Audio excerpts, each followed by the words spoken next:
And as always, when you hear me say the word Razzmatazz, turn the page. Now let's begin. True North Reviews, True North Reviews, True North Reviews.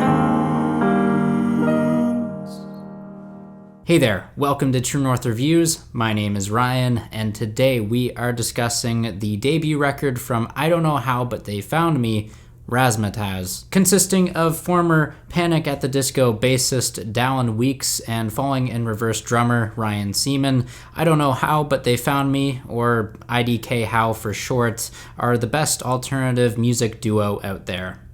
Bammed, yeah. This is a band that's high on nostalgia, not only sonically, but as an identity. Their previous project was an EP, the 1981 extended play, and it revolved around the idea that this band was formed in the 80s and nobody discovered them until long after, kind of like a relic or a lost treasure. Even coming out of 2018, the 1981 EP was more than just lore or mystery for the band though, and easily, hands down, that EP was my personal pick for EP of the year. It was chock full of retro synth pop done with excellence, if I could boil it down to one argument. Now, with such a talent for songwriting and a little bit of a delay for this record, about 2 years after that EP, as I typically do, I have this seed of doubt planted in my mind that has me not firmly believing that a group can smoothly transition or capitalize on the LP format after taking some time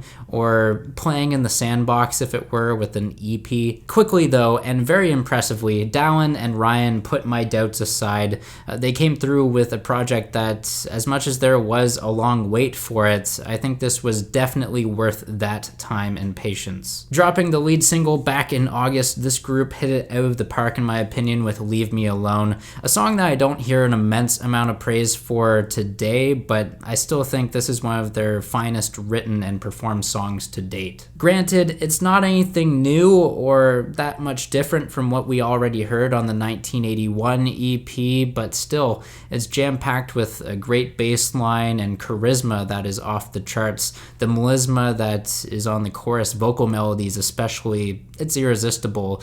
It's like Dallon is channeling his inner Morrissey. Not only that, but there are great lyrics to go along with Leave Me Alone too. The bridge is sharply written. Dallon's verses also reference the devil that you know is better than the devil that you don't, maybe encouraging listeners, including myself, to be more patient and embracing of a new opportunity or a beginning like this debut record is. Moving along, the next couple singles came in the form of Razzmatazz and New Invention, and they sprinkled in more elements that showcase the fun and excitement that this group is all about. I'm talking about the keys, the brass instrumentation, the colorful synth lines, and falsettos. The former track of which I didn't think was very fitting as a single upon its initial release, but my god, it's a title track and a closing track that is one for the ages. I could seriously see this band having a blast with this one, closing out live shows. It brings a perfect sense of finality to this record, and of course is capped off with the record tape ending that they've used in the past for nostalgic purposes. Now, speaking a little bit more towards the structure of this record, as I think that's where a great deal of the digital version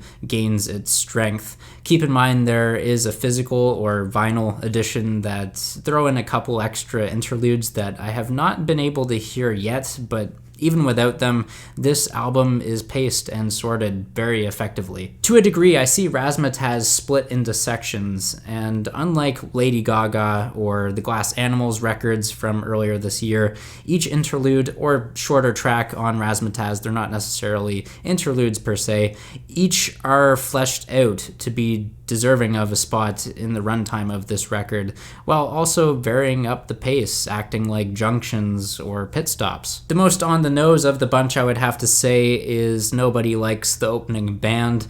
The piano production on there is rich, it is vibrant. Some fans, they might not appreciate the sarcastic lyrical message, but I don't think this song is out of spite.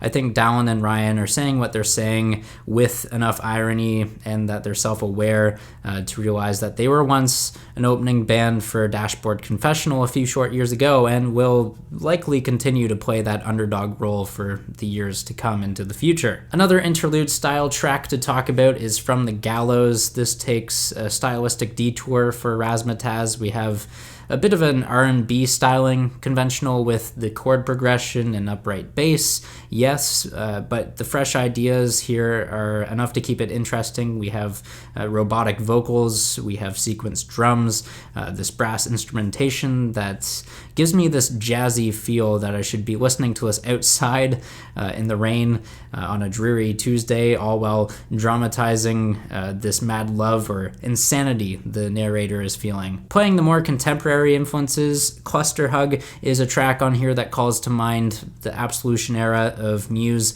with that thick-ass bass line. It's very potent. A weird combination of styles on the chorus, too, that no matter how many times I listen to it, I'm still hearing March of the Toy Soldiers from the Nutcracker.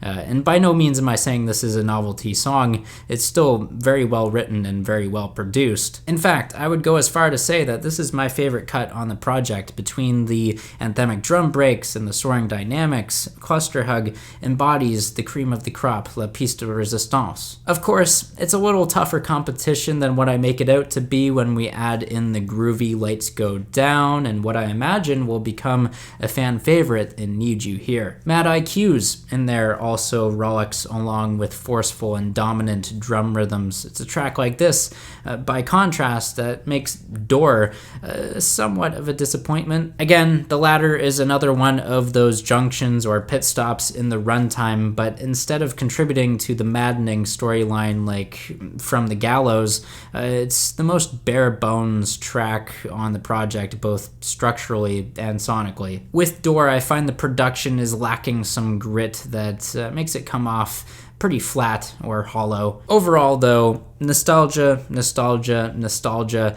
I love this record. Throw in the technological sounds to stay true to the band's previous identity. Most importantly, they've established a sound that is true to them. Impeccable synth work, super slick bass lines, all coalescing into upbeat and charming alternative pop songs. Above all else, this is fun. This is electrifying. This is an incredible debut. Seriously, I don't see many bands having this much fun while seriously writing excellent songs. For most artists, it would take them years. For example, I think of Paramore with After Laughter. Not to say that Paramore weren't a great band before that album, it's just so difficult to write songs that are fun, serious, and addictively catchy all at once. It's very hard to come by. So soak this one up. I'm giving Razzmatazz a very well-deserved 9 out of 10. Not a bad start for the group. Getting themselves on a bit of a hot streak here. So there you have it. There is the review for Razzmatazz. Make sure you guys sound off down below in the comments. Let me know what you guys think of this music, whether you agree or disagree. I'm here to engage with you guys. If you'd like to leave a like, subscribe if you're new in town, I'd appreciate that. As always, thanks for watching and have a rockin' day.